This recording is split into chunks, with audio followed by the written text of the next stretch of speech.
So hi friends, so ఈరోజు మన టాపిక్లో అయితే మీరు తమిళ చూస్తారు కదండి, మనకి స్టోరేజ్ ఇంజనీరింగ్ ఎలా ఉంటుంది, సో అది శాలరీ ఎలా ఉంటుంది, జాబ్ వర్క్ ఎలా ఉంటుంది. సో మనం అయితే ఈ వీడియో అయితే మనం బేసిక్స్ అయితే మనం నేర్చుకోవడానికి అయితే ట్రై చేద్దాం. సో ఈ వీడియో స్కిప్ చేయకుండా చివరి వరకు చూడండి.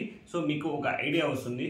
సో మనం ఎవరైనా నేర్చుకోవచ్చండి. ఇది టెక్నాలజీ అనేది చాలా సింపుల్గా అయితే ఉంటుంది. ప్రోగ్రామింగ్ ఏముండదు, జస్ట్ కొన్ని కమెంట్స్ అయితే ఉంటాయి అనమాట. ఆ కమెంట్స్ రన్ చేసి మనం ఈజీగా అయితే మనం ఎవరైతే మీరు నాన్ ఐటీ నుంచి ఐటీకి వద్దాం అనుకుంటున్నా కూడా ఇది ఒక బెస్ట్ కోర్స్ కానీ మనం అయితే నేర్చుకోవచ్చు అండి. ఇది ఈజీగానే ఉంటుంది. మోస్ట్లీ మనకి 30 days నుంచి 45 days అయితే మనం నేర్చుకోవచ్చు. చాలా సింపుల్గా అయితే ఉంటుంది. నేను ఆల్రెడీ చేస్తున్నాను ఈ టెక్నాలజీ మీద. సో మీకు ఎవరికైనా ఇంట్రెస్ట్ ఉంటే నేను త్వరలోనే కోర్స్ అయితే స్టార్ట్ చేద్దాం అనుకుంటున్నాను. సో మీకు కొత్త అప్డేట్ అయితే ఇస్తాను.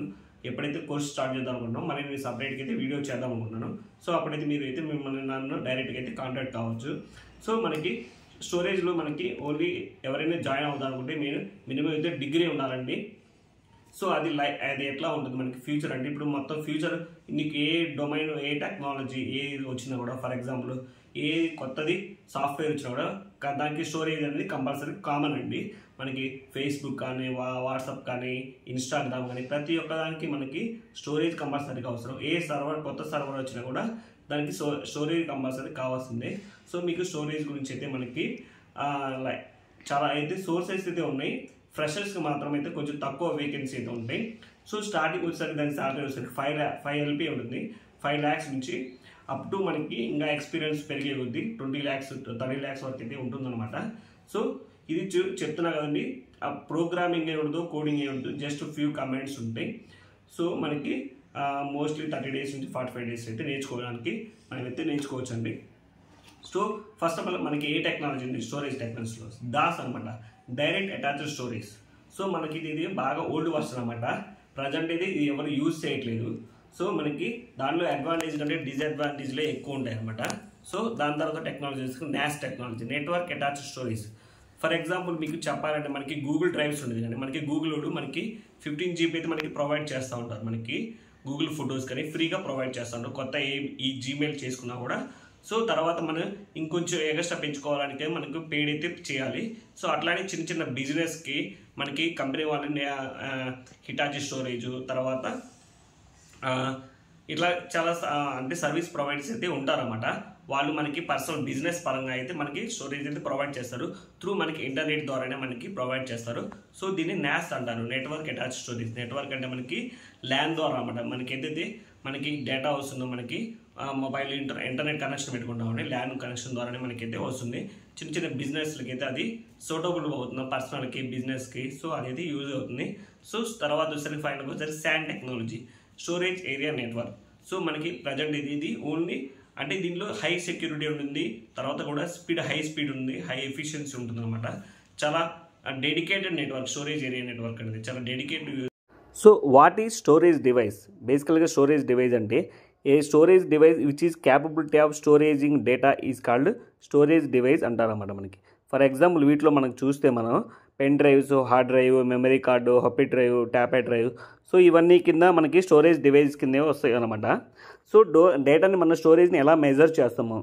సో మనకి డేటాను మెజర్ చేయాలంటే మనకి కేబీస్, ఎంబీస్, అదేవిధంగా జీబీస్, పెడాబైట్స్, టెరాబైట్స్, లాస్ట్కి పెడాబైట్స్ అంటారు అనమాట. సో మనకి డేటా మెజర్ ఎలా చేస్తారంటే మనకి ఆల్రెడీ మనకి తెలిసే ఉంటుంది చాలామందికి. సో మనకి ఒక బిట్ అంటే 0 or 1ని మనం బిట్ అంటారు. బైట్ అంటే 8 bitsని మనకి ఒక బైట్ అంటారు. సో కేబీ అంటే మనకి 1024 bytesని మనకి ఒక కేబీ అంటారు. సో ఎంబీ అంటే మనకి 1024 KB వచ్చేసరికి ఒక ఎంబీ అంటారు. సో జీబీ వచ్చేసరికి 1024 ఎంబీ వచ్చేసరికి ఒక జీబీ అంటారు అనమాట. సో టెరాబైట్స్ అంటే 1024 GB వచ్చేసరికి 1 TB అనమాట. సో మనకి ఫైనల్గా అయితే మనకి 1024 టెరాబైట్స్ వచ్చేసరికి మనకి 1 PB అంటారన్నమాట. సో ఇలా డేటా అయితే మనకి మెజర్మెంట్ అయితే చేస్తారన్నమాట. సో బేసికల్గా మనకి స్టోరేజ్ టెక్నాలజీస్ ఏమున్నాయంటే మనకి మెయిన్ వచ్చేసరికి 4 టెక్నాలజీస్ ఉన్నాయి: DAS, NAS, SAN, CAS. So DAS అంటే డైరెక్ట్ అటాచ్డ్ స్టోరేజ్, నాస్ అంటే network attached storage, SAN storage area network, CAS content addressable storage or control constant attached storage అనమాట. So ఇలా అంటారన్నమాట. మనకి first Das వచ్చేసరికి మనకి ఇది సర్క్యూట్ డయాగ్రామ్ చూస్తున్నట్టు మనకి సింగిల్ లైన్ డయాగ్రామ్ అనమాట ఇది. సో మనకి ఏటీఎమ్స్ ఫర్ ఎగ్జాంపుల్ క్లయింట్ అనుకోండి ఏటీఎమ్స్ సర్వర్స్ హెచ్డి. సో మనకి స్కెసి ఉంటుంది అనమాట. 1 SCSI ఈక్వల్ టు 14 HDs అనమాట. సో స్కెసి అంటే మనకి స్మాల్ కంప్యూటర్ సిస్టమ్ ఇంటర్ఫేస్, దీని మీనింగ్ అనమాట. మనకి ఒక హెచ్డీలో మనకి ఒక స్కెసిలో 14 HDs ఉంటాయి. సో ఆ హెచ్డి మొత్తం నిండగానే మళ్ళీ ఆటోమేటిక్గా మనకి ఇంకో హెచ్డి కావాలన్నమాట స్కెసిది. సో ఇది ఏంటంటే మెయిన్ మనకి అడ్వాంటేజెస్ కంటే డిసడ్వాంటేజెస్ మనకి ఎక్కువ ఉంటాయి అనమాట. అవి ఏందో చూద్దాం ఇప్పుడు. సో దాస్ అంటే ఏంటి? Direct attached storage is a storage device directly attached to the server is managed by the server resource as is known as a direct attached storage. In DAS data flow happenings block levels. So మనకి డేటాలో మనకి storage ఎలా అంటే మనకి black లెవెల్లో storage అనేది fill అవుతుంది అనమాట. One block equal to 512 bytes. So నేను చెప్పే కదండి మనకి దీనికి డిసడ్వాంటేజ్ ఎక్కువ, అడ్వాంటేజెస్ ఏం లేవు. డిసడ్వాంటేజ్ చూస్తున్నారు కదా మీరు. Application performance is poor, has server resource is beginning shared and applications and hard disk management, complex solution to manage, very expensive solution, data centre space issue. So మనకి ఏంటంటే మనకి ఒక స్కెసిలో 14 డిస్కౌంట్స్ ఉంటాయి. అవి నిండగానే ఎప్పుడైతే స్టోరేజ్ నిండిపోయినా మళ్ళీ ఇంకో స్కెసి పెట్టాలన్నమాట. సో దీనివల్ల అయితే మనకి డేటా సెంటర్ మేనేజ్ చేయడం కూడా చాలా డిఫికల్ట్గా మేనేజ్ చేస్తారు. డేటా సెంటర్ స్పేస్ ఇష్యూ అనేది మనకి ఎక్కువగా అవుతుందన్నమాట. మనకి డేటాని అయితే మనం మేనేజ్ చేయలేం. సో అందుకనే ప్రజెంట్ అయితే ఈ టెక్నాలజీ అయితే వాడట్లేదు అనమాట.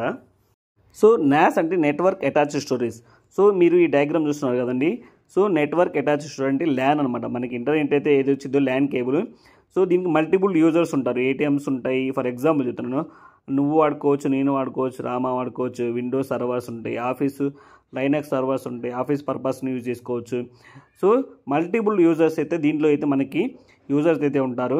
సో మెయిన్ మనకి ఈ పర్సనల్ యూజెస్గా తర్వాత ఆఫీస్ పర్పస్గా అయితే యూజ్ అవుతుంది అన్నమాట మనకి.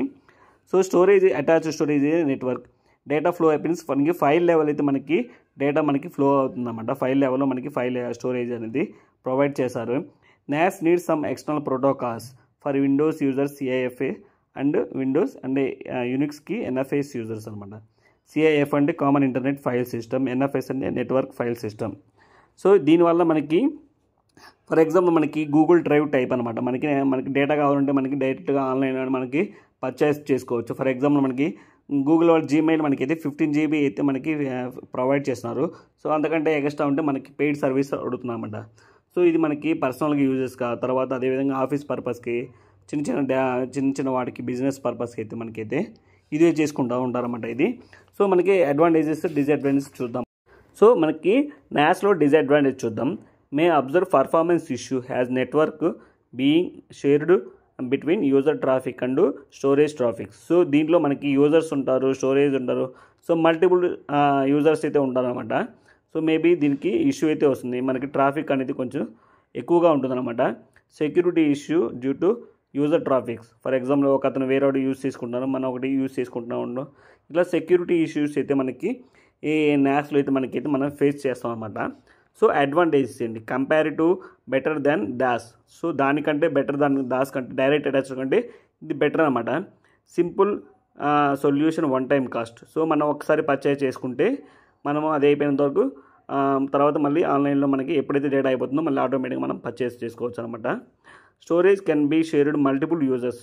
స్టోరేజ్ మనకి మల్టిపుల్ యూజర్స్తో మనకి షేర్ అవుతుంది అనమాట. అంటే మనకి మల్టిపుల్ యూజర్స్ అయితే మనకి ఇదైతే మనకి NAS అనేది నెట్వర్క్ అటాచ్డ్లో మనకి స్టోరేజ్ అనేది ఇట్లా ఉంటుందన్నమాట, యూజ్ అవుతుంది.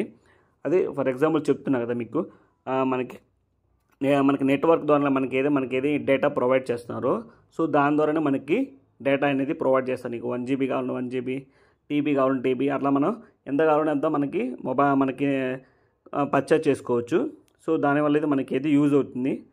మనకి హార్డ్ డ్రైవ్స్ ఇవన్నీ కొనుక్కోకుండా డైరెక్ట్గా మనం ఆన్లైన్లోనే పర్చేజ్ చేసుకోవడానికి సింపుల్గా ఉంటుంది అనమాట నెట్వర్క్ అటాచ్ స్టోరేజ్ అనేది.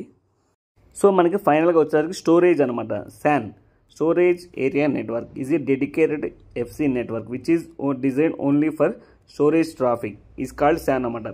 సో మనకి ఏంటంటే దీంట్లో మనకి ఓన్లీ స్టోరేజ్కి ఏదైతే సర్వర్స్ ఉన్నాయో సర్వర్స్ నుంచి డైరెక్ట్గా మనకి స్టోరేజ్ నుంచి మళ్ళీ వయా స్విచ్ ద్వారా మనకైతే డిజైన్ చేసి పడింది.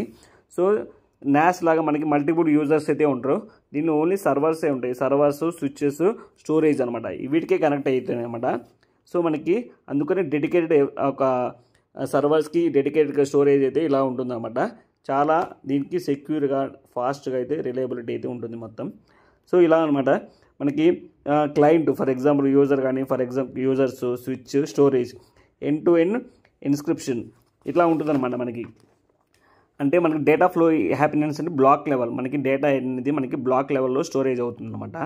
సో దీనికి ఇది మన బేసిక్స్ అనమాట. సో దీంట్లో ఇంకా మల్టిపుల్ టాపిక్స్ అయితే ఉన్నాయన్నమాట మనకి. స్విచ్చెస్ అంటే ఏంటి, స్విచ్కి ఎలా కాన్ఫిగరేషన్ చేయాలి, సో మనకి జోనింగ్ ఉంటుంది, తర్వాత architectures, storage architectures, different products ఉంటాయి. స్టోరేజ్లో మనకి డిఫరెంట్ ప్రొడక్ట్స్ ఉంటాయి. దాంట్లో ఆర్కిటెక్చర్స్, బేసిక్స్ నుంచి అయితే అడ్వాన్స్ వరకు అయితే మీకు ఎవరికైనా ఇంట్రెస్ట్ ఉంటే సో కాంటాక్ట్ కావండి. క్లియర్గా అయితే నేనైతే ఎక్స్ప్లెయిన్ చేస్తాను. So thank you friends, have a great day.